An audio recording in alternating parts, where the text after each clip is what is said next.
వేలంపాట ఈసారి జరుగుతోంది. 21 ఉన్న ప్రాముఖ్యత ఏమిటంటే స్వామివారికి 21 పత్రాలతో పూజ చేస్తాం కాబట్టి ఆయనకి 21 చాలా ఇష్టం.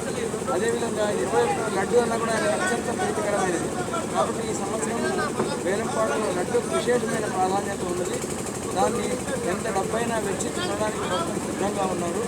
కాబట్టి ఈ సంవత్సరం అనుకోవడం ఏంటంటే భగవంతుడి యొక్క కృప వల్ల లడ్డూని అత్యంత ధరకు కొన్న వాళ్ళు వాళ్ళ కుటుంబం వాళ్ళ బంధువులందరూ కూడా బాగా వృద్ధిలోకి వస్తారని, అదేవిధంగా ఈ సంవత్సరం భగవంతుడి యొక్క లడ్డూకు ప్రాముఖ్యత ఎందుకు వచ్చిందంటే 21 అనేది చాలా ప్రాముఖ్యత. 21 పత్రాల వల్ల లడ్డు వల్ల భక్తులకి ఎంతో మేలు జరగడం వల్ల భక్తులు కూడా ఈ ప్రకారంగా తమ భక్తి శ్రద్ధలను చాటుకుంటున్నారు. ఈ సంవత్సరం అంటే గత 20 సంవత్సరాల కింద మొదలైన ఈ వినాయక ఉత్సవాలు ఇప్పుడు 20 ప్రధానంగా ఓం శ్రీ గణేశాయ నమః.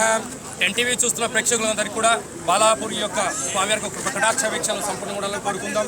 మన తెలంగాణలో మొట్టమొదటిసారిగా ప్రారంభమైన గణేశ ఉత్సవ నవరాత్రి మహోత్సవ కార్యక్రమాల్లో మన భాగ్యనగరము, మన భారతదేశము సర్వము భూమండలం సకల సుభిక్ష ఉండాలని కోరుకుంటూ ఎన్టీవీ యొక్క యజమానానికి, ఎన్టీవీ చూస్తున్న ప్రేక్షకులు అందరికీ కూడా సుఖ సౌఖ్యాల భోగభాగ్యాలతో ఉండాలని కోరుకుందాం. అదే కాకుండా కూడా మనం అనేక సంవత్సరాలుగా చూస్తూ ఉన్నాం. ఆది పూజ్య మహాగణాధిపతి అంటారు, అంటే ప్రథమ పూజ్యుడే మన గణపతి స్వామి. అదే కాకుండా భాగ్యనగరంలో కొలువై ఉండబడిన అన్ని గణనాథులకు మన బాలాపూర్ గణపతి స్వామివారు ప్రధానమైనటువంటి స్వామివారు కనుక ఇక్కడ ఈ పూజ ప్రారంభమైన తర్వాతనే ఈ స్వామివారు గ్రామోత్సవానికి బయలుదేరిన తర్వాతనే భాగ్యనగరంలో కొలువై ఉండబడినటువంటి అందరి దేవతామూర్తులు బయలుదేరాలి. ఇక్కడ విశేషంగా ఏమిటంటే అనేక మండపాల్లో అనేక వినాయక దేవతామూర్తులు ఉంటారు. కానీ భారతదేశానికే తలమానికమైనటువంటి బాలాపూర్లో మహాగణపతి స్వామి వారికి సేవ, ఈ యొక్క స్థల ప్రభావం అనేది చాలా విశేషమండి. చాలామంది చెప్తుంటారు కళాభోగమా స్థిరాభోగమా స్థలాభోగమా అని అన్నట్టు. ఈ యొక్క స్థలానికి పాడి పంట విశేషమంటే ఐశ్వర్యము భోగభాగ్యములు అనేటువంటిది మన హిందుత్వానికి విశేషమైనటువంటి స్థలం. అయితే బాలాపూర్ అంటే భక్తికి, శక్తికి, సకల సంపదలకు నిలయము ఉంది కనుకనే ఆ హృదయము పాడి పంట ఐశ్వర్యాల్లో ఉంది కనుకనే ఈ ప్రాంతంలో ఉండబడినటువంటి ఈ గణనాథుడు ఎవరైతే సేవలు పొందుతున్నారో, ఆ లడ్డును ఎవరైతే సొంతం చేసుకుంటున్నారో వారందరికీ శోక భోగభాగ్యాలు కలిగాయి. కనుకనే మనం అందరము కూడా ఇంత అశేషమైన జనాలందరూ కూడా ఎదురు చూస్తూ ఉన్నాం. ఉత్కంఠభరితంగా సాగుతూ ఉంది.